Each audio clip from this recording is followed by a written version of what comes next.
And we are live here from Asheville, North Carolina, beautiful Asheville, North Carolina, with Matthew Weatherlywhite, the managing director and co-founder of Caprock.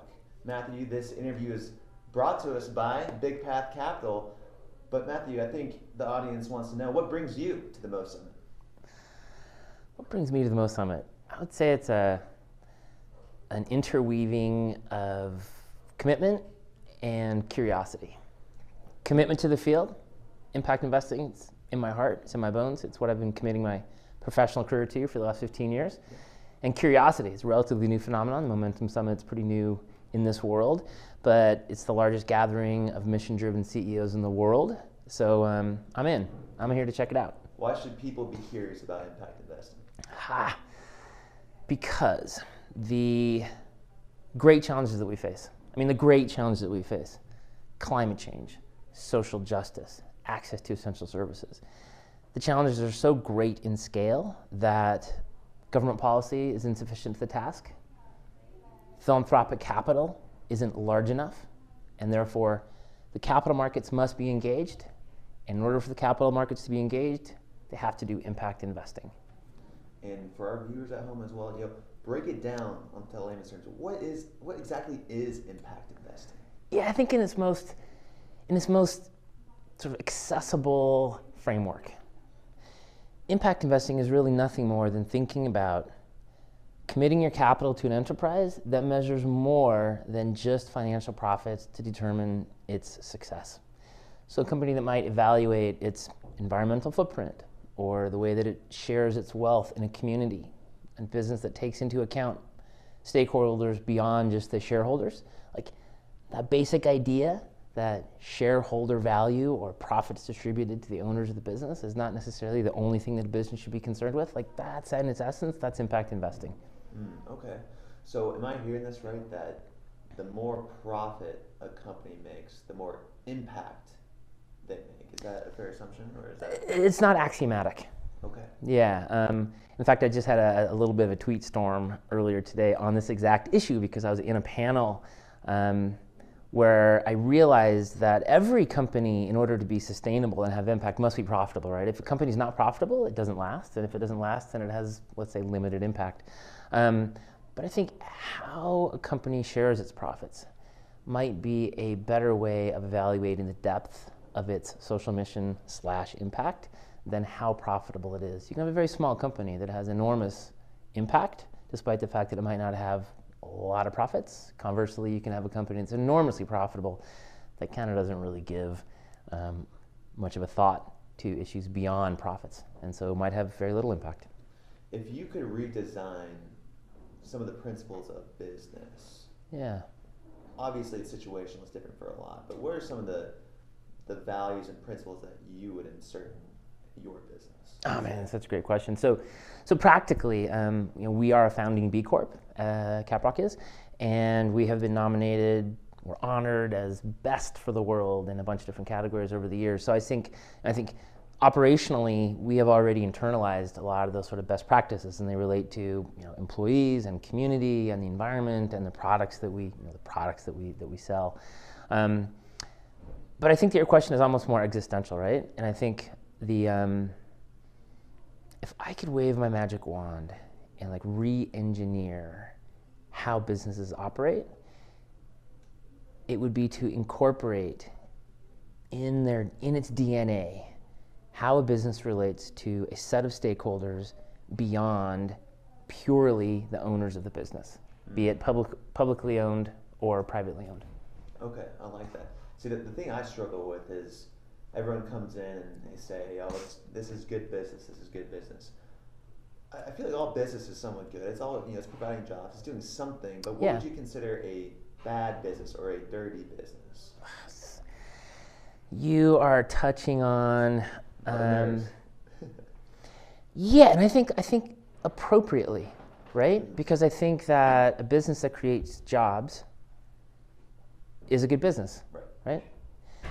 But it's also true that not all jobs are created equal. Absolutely. And I think that's where the conversation gets really interesting, right? I mean, for example, hypothetically, 2 hamburger joints in the same town They both have the same revenues. They both have the same profit margin. They both employ the same number of people, right?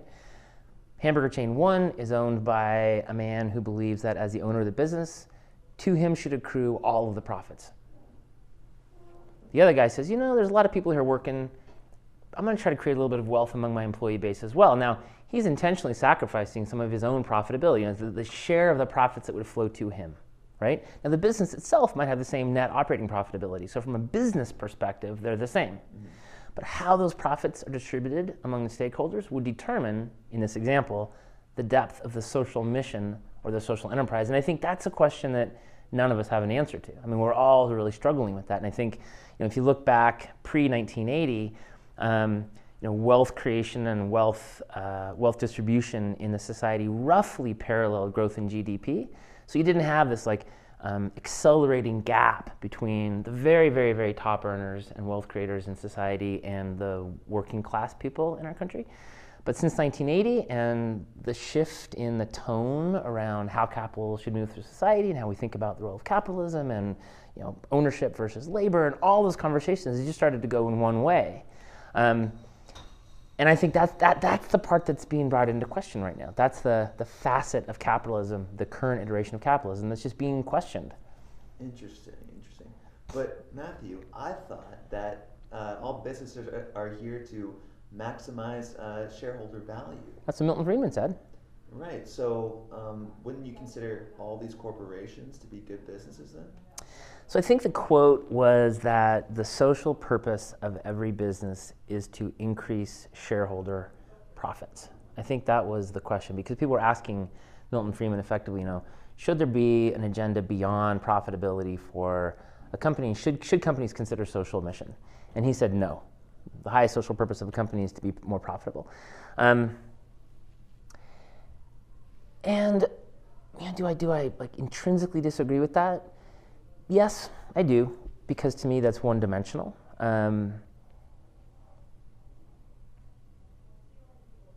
But I also, we forget. Right. We forget that capitalism is evolutionary, right? And we forget that Milton Friedman made this statement in the middle of a flow of evolution of capitalism. Going back to Adam Smith, Adam Smith was writing about the wealth of nations at a time when colonialism was considered to be perfectly acceptable. Mm-hmm. In his lifetime, slavery was a linchpin in the global supply chain. In his lifetime, child labor, post his lifetime in Victorian England, child labor was considered a critical way to hold down your unit labor costs. Right. And every one of those practices have become unacceptable. Mm-hmm. But it's also important to recognize that every one of those practices, and I'm going to say this really carefully because it's going to heat people up, but every one of those practices actually made economic sense, right?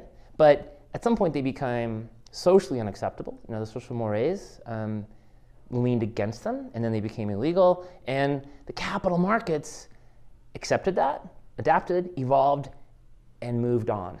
Mm-hmm. And so I think that to say that in any way capitalism is a static system and that Milton Friedman's dictum will hold true forever is sort of to ignore the essential beauty, the almost miraculous beauty of capitalism, which is that it is an evolutionary animal. Right. And I think what's happening right now is you're starting to see those evolutionary forces coming to bear on a system which is designed to evolve, right? I mean, capitalism is designed to reflect things like changes in government policy and a regulatory environment and shifting consumer demands and an aging population or whatever, and adjust and adapt and optimize for whatever the new conditions are and move on. And I just think what we're seeing is, particularly as the science around climate change sort of crystallizes, an increasing indefensibility of the acceptance of the willing acceptance of capitalism to ignore those negative externalities associated with the current iteration of capitalism, right? Because we don't know what it's going to look like. I'm sort of triggered a little bit by your question because it's such a great one, but I feel like I've kind of taken this off thread. Well, I think you hit the nail on the head when you started with the burger joint. And you have one owner that wants the profits for himself, and you have the other owner that wants the profit for the company. And I think what people forget are what is a corporation, what is a company, and it's a group of people. It's a group of people. And so if you were talking about shorting the costs of labor and going, cutting corners and not working with your people, not having that value shared in your supply chain, that might be a greedy business. That might be a bad business. Yeah. And what you're saying is it's evolving to the state where now today we still do have some corporations that are using these unethical practices, and this might be looked at bad business in years to come, and maybe right now even. Yeah, and I'm always a little bit hesitant to use words like good and bad and evil and malicious. It's because it implies a moral architecture on a system which is intrinsically amoral. And by amoral, I don't mean evil. I mean just simply without morality. Capitalism is neither evil nor good intrinsically. Mm-hmm. Capitalism is just simply an optimization mechanism. Mm-hmm. That's all it is. It's an operating system. And the operating system, we all know with our phones, you got to periodically update your operating system. And I think right now, capitalism is in the midst of an operating system upgrade. And I have this discussion with my friends a lot. I have friends on both sides of the spectrum. Yeah, as do I, absolutely. Everyone does, right? I'm not sure everybody does, but it would be great if everybody did. I mean, not anyone has friends, right? Well, because then we'd be having a conversation rather than just people, balkanized positions yelling past each other about what it should look like. Right. Sorry, I interrupted. There's this new, and I think it's comes from a great heart, but there's a new movement with my friends that they want to just switch to this socialism. They want to switch to this idea of socialism. Yeah. And I keep trying to tell them, no. Capitalism can work, and it is working. And I work in this space, and I get to interview cool people like you who are addressing these issues and putting money to these companies that are doing what they're doing good. And it's really incredible stuff, guys. But no, it just won't register in their heads because of this crony capitalism, because they grew up in an era where Enron was there and Wall Street collapsed and their parents lost money. My mom even lost her own job. So that's how this generation thinks. What would you say to my friend who wants to be a socialist? I would say that at its very core, capitalism is about increasing the size of the pie, and socialism is about making sure that the pie is shared equally. Right. Socialism is less interested in increasing the size of the pie. And I think, again, very broadly, if you grouped all the countries together that are focused on growing the size of the pie, and all the countries that are interested in sharing the pie equally, as a group, we would be more inclined to live in the first group than the second group. There are exceptions to that, for sure, but as a group, that's where I would go. Churchill, I think, said it best, and I'm not going to get the quote exactly right, but he said that the intrinsic evil of capitalism is that it shares benefits unequally. And the intrinsic benefit of socialism is that it shares misery equally. And somewhere in the middle there is actually where this all needs to land. And I'm not going to say I have the answers. In fact, I think we are all figuring this out. If anybody comes to this conversation and says, I have the answers, I know what needs to happen today, I'd say they're either selling something, a book, a political campaign, a company that's trying to sell advice, or they're just sort of charlatans, right? Because I don't think we really know the answer. I think, my bias, I'm a capitalist, my bias is clearly towards this idea that business can offer solutions using the power of business and the power of the capital markets and the market-driven economy to identify and fund and scale solutions to these great problems. Like, that's my bias. And somebody else could have a totally different bias, right? But I think it's somewhere in the middle. They're like, I don't want to live in a strictly socialist economy, despite the fact that I think right now that unequal sharing of benefits has just simply gotten out of control. Right. I mean, I don't think anybody in this country would argue against a CEO being paid 10 or 12 or 15 times more than the lowest paid person in the company. And that I don't think that would be seen as wildly excessive, but 300, 500, 1,000 times more. At some point it becomes really dispiriting, and I think that's what's happened with your friends and the rise of the millennial socialist, right? They're just saying, look, this is just kind of bullshit, right? I'm working my ass off, full-time job, I can't afford rent. Where is the benefit in the system for somebody like me? And right now, I think that the playing field is just not level. And I think that's what people are responding to. And I think it's unfortunate. It's unfortunate. Understandable entirely, but unfortunate that capitalism is getting the blame, because capitalism is just a system, right? And the current iteration of the system, as we're seeing it, it's dispiriting. Right. Yeah. Well, what you said earlier, 15 years you've been in this space. Yeah. What's changed? What's different from 15 years ago to now about the private sector's role in curing societal or environmental problems? Yeah, so first I'd say is the professionalization of the discipline.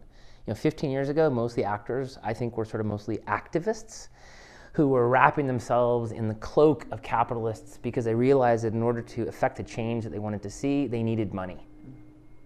And where's all the money? Well, it's in capitalism. It's in the capital markets. But that's really changed. You see some really professional investors, like Ray Dalio just released a 2-part report basically saying capitalism needs to evolve. Ray Dalio, founder and chairman of Bridgewater, one of the most successful investors of our lifetime, right? And he's basically saying, yeah, capitalism needs to evolve. It's not working right. Howard Marks, founder of Oak Tree Capital, he writes these letters to investors that are like legendary for how insightful they are. His most recent one, capitalism needs to evolve. Like, when you hear people like that talking about it, clearly this discipline is professionalizing and more people are paying attention. 1, 2, I think the idea of impact investing is gaining more and more credence in the corners of the world where the really, really big pools of capital are being managed. 5 years ago, I went and talked at Euromoney, which is an annual conference targeting mostly pension funds and sovereign wealth funds, and I was shunted off down a long, dark corridor in a breakout session, and let's just say it was thinly attended, and move on. And then I was there last year, and they gave me the keynote address. Talk about impact investing, right? To me, that's like that. I cannot overstate how different that is. Yeah. And that's only 5 years, right? And then I think third is this confluence of tailwinds, both anchored to the wealth transfer that we are experiencing right now, right? There's an estimated 46 trillion, give or take, of money that's being transferred from primarily sort of aging white men to their widows and children. And when you look at who's driving impact investing, it's women and millennials. And I'm not saying that all that money is going to go there and suddenly it's just going to become this whole new world, but there's no doubt that women and millennials are biasing their preference towards mission-driven companies and investing with some kind of sense of responsibility, sustainability, conscious, whatever, right? Yeah, we see that too, actually. Like 55% of our subscribers are females. See, right there. Yeah.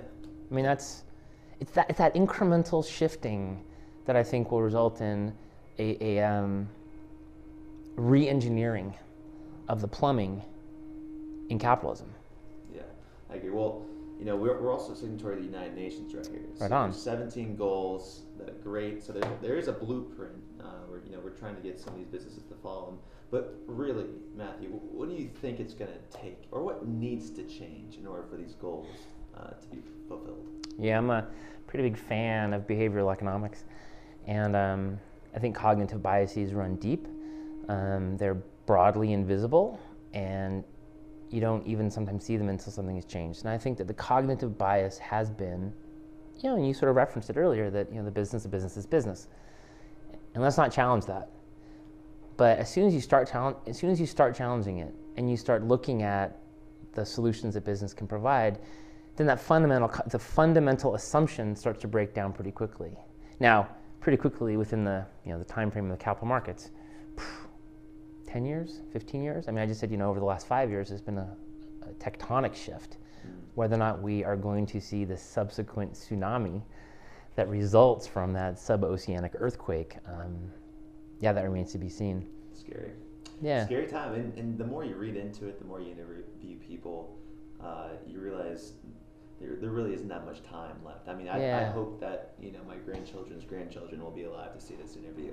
I think we'll be. Which is a fair question. It's a really fair question, and I'm not one of those, sort of profound pessimists who believes that the end is nigh, and yet I also recognize that in my lifetime there has been an observable shift in the functioning of the natural world. like observable. I'm not a climate scientist. I'm not even going to pretend to be. But it seems self-evident to me that our natural world is changing in front of us.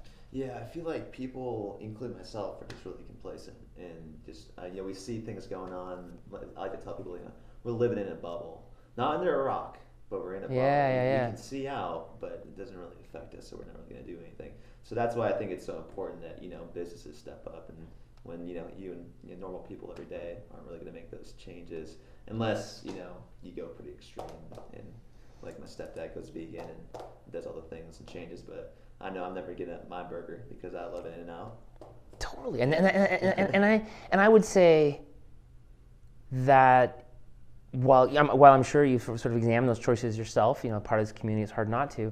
It's important not to judge yourself because we are simply a reflection of human nature. That's what we all are, right? People want to have air conditioning. They want to have air conditioning. They want to have a car. They want to be able to take control of their own mobility, like whatever the phrase is around that. And I think that's the beauty of business as opposed to government fiat, right? I mean, business responds to consumer demands.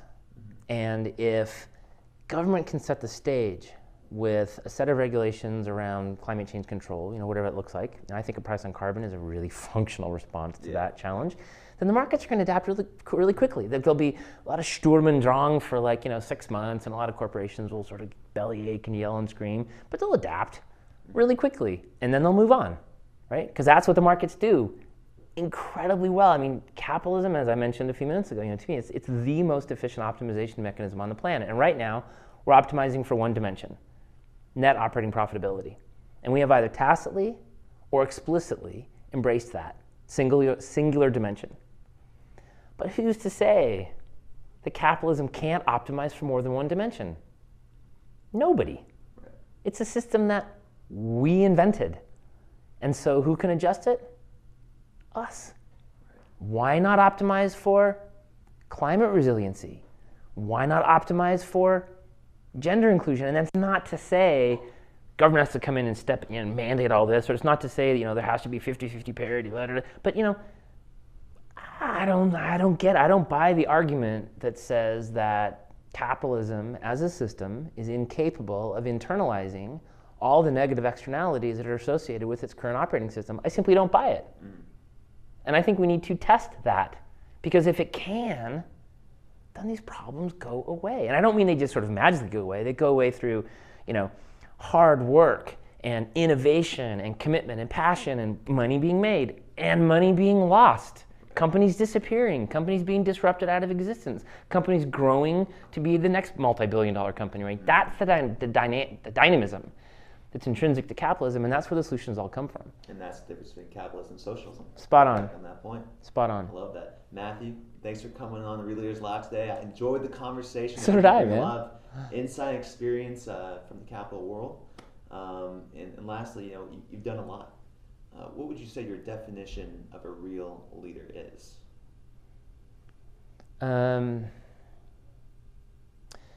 To create a space where people who might be afraid of the change necessary to affect system change, who might be afraid of the incremental changes necessary to affect system change, can step into that quiet, safe place and take that risk.